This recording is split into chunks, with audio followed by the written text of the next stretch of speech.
আগে থেকেই প্ল্যান করে রেখেছিলাম পহেলা বৈশাখের দিন একটা শাড়ি পরবো। তবে নতুন শাড়িটা পরিনি। কারণ নতুন শাড়ি পরে কাজকাম করা, রান্নাবান্না করা আসলে অনেক ঝামেলার হয়ে যায়।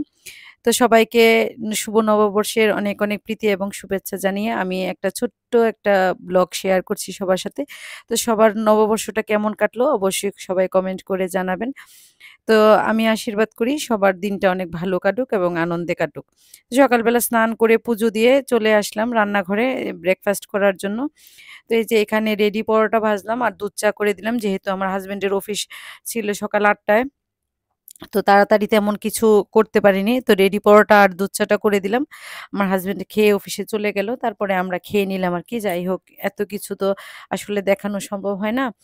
তো এই যে খাওয়া-দাওয়া শেষ করেই চলে আসলাম রান্নাবান্নার কাজ করতে। এখানে সবগুলো আগেই ভিজিয়ে রেখেছিলাম। আর আমার যে অ্যা স হেল্পিং হ্যান্ড থাকে উনি আমার মাছটা একটু আঁশ ছাড়িয়ে দিয়ে গেল। তো এখন এগুলোকে কেটে-কুটে পরিষ্কার করে নেব আরকি। এই যে এখন আমি পিস করে নিলাম ইলিশ মাছটা, চিংড়ি মাছগুলোকেও একটু ভালো করে পরিষ্কার করে নিয়েছি। আর মাংসটাও খাসিটাও ধুয়ে নিয়েছি আরকি খাসির মাংসটা। তো এখন আগে হচ্ছে আমের চাটনিটা রান্না করব। তো আমের চাটনি আর ওই পাশে হচ্ছে পোলাওর চালের একটু ভাত রান্না করছি। ভাতটা রান্না হয়ে গেছে, চাটনিটাও হয়ে গেল। তো এখন এখানে এক চুলায় মাংস আর এক চুলায় হচ্ছে চিংড়ি মাছ ভুনা করছি। তো আমার মতো চিংড়ি মাছটা ভেজে কে রান্না করেন অবশ্যই কমেন্ট করে জানাবেন। অনেককে দেখি চিংড়ি মাছটা না ভেজেই রান্না করে। তো আমি কিন্তু না ভেজে রান্না করি না। কারণ আমার কাছে না ভেজে রান্না করলে ভালো লাগে না। তো এখানে প্রেশার কুকারেই দিয়েছি খাসির মাংসটা। কারণ আমার ছেলে আবার একটু শক্ত থাকলে খেতে পছন্দ করে না। ওর খাসির মাংসটা অনেক বেশি পছন্দ। ও এমনি প্রেশারে দিয়ে ২-৩ টা সিটি দিলেই বেশ সফট হয়ে যায়।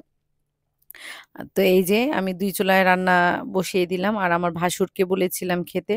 তো উনি তো যারা আমার নিয়মিত ব্লগ দেখেন অনেকেই জানেন যে উনি আমার বাসার কাছেই থাকে। তো এই যে এখন কিন্তু রান্না মোটামুটি হয়ে এসেছে। চিংড়িটাও একটু কষিয়ে হালকা করে একটু ঝোল দিয়ে দিলাম। আর খাসির মাংসটাও প্রায় কষানো হয়ে এসেছে। এখন ঝোল দিয়ে আমি একটু সিটি দিয়ে নেব। তো এই তো বন্ধুরা সবার পহেলা বৈশাখটা কেমন কাটলো? আর কে কি রান্না করলেন অবশ্যই আমাকে একটু কমেন্ট করে জানাবেন। আসলে আমরা হয়তো সারা বছরই টুকটাক এটা ওটা খেয়ে থাকি কিন্তু নতুন বছরের শুরুতে আমরা ছোটবেলায় শুনতাম নতুন জামা পরলে সারা বছর ভালো জামা কাপড় পরে, ভালো খেলে সারা বছর ভালো খায়। আসলে ঘটনাটা তা না। তবে নতুন বছরকে বরণ করা সেটাই হলো আসল কথা আরকি। তো বাঙালিয়ানা একটা খাবার-দাবারের ব্যাপার আছে। তো সেটাই আসলে করি। তো তবে আমার ছেলে-মেয়েরা তো তেমন কিছু খায় না। যেমন ভর্তা-টর্তা এগুলো খায় না। আমার ইচ্ছে ছিল যে বিভিন্ন আইটেমের ভর্তা করব, ইলিশ মাছ করব, পান্তা ভাত দিয়ে খাবো। কিন্তু ওরা খাবে না। তো আমাদের ২ জনের জন্য এজন্য আর তেমন কিছুই করিনি। তো এই যে রান্নাবান্না কমপ্লিট করে এখানে আমি ইলিশ মাছটা ভেজে নিলাম। ইলিশ মাছটা একটু গরম, গরম খেতেই ভালো লাগে। তো আমার ভাসুরেরও ডিউটি ছিল। তো উনিও চলে এসছে। তো এইজন্য সবকিছু রেডি করে টেবিলে দিয়ে দিলাম ওরা আসার আগেই। এই যে সবকিছু রেডি। তো আমার ভিডিওটা কেমন লাগলো অবশ্যই সবাই প্লিজ একটু কমেন্ট করে জানাবেন। আর যারা ধৈর্য সহকারে এতক্ষণ ধরে আমার ভিডিওটা দেখলেন, আপনাদের সবাইকে অসংখ্য ধন্যবাদ এবং অনেক, অনেক ভালোবাসা জানিয়ে আজকের ভিডিওটা এই পর্যন্তই। আর এই যে আমার ভাসুর আর আমার হাসব্যান্ড ছেলে-মেয়েকে খেতে দিয়ে আমি বসেছিলাম। পরে খাবো। টাটা।